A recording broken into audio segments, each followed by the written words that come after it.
Pod jo Homa Bay mangima ni mondo wabed kod kwe, kik wawach weche moko manyalo ketho arita kwe e Kasipul gi Homa Bay. Kane abiro dalana ka tayudo information ni abedo trailed.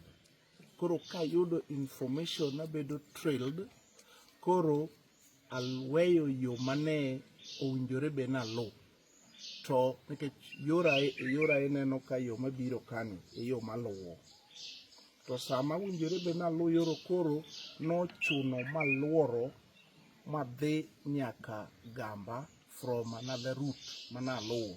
Koro achaka aduogo awuok from the opposite road koni. Koro anyiso jogo ni mondo oyaw na gate ahead. Koro kabiro tadonjo dalana. To kare joma ne rita e Lwanda ka.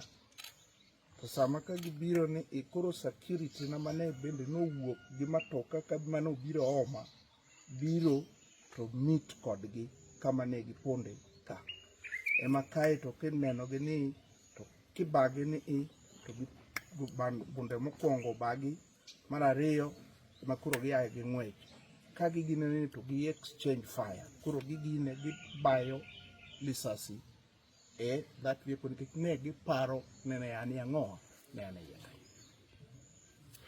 Ne pod okakawe so serious.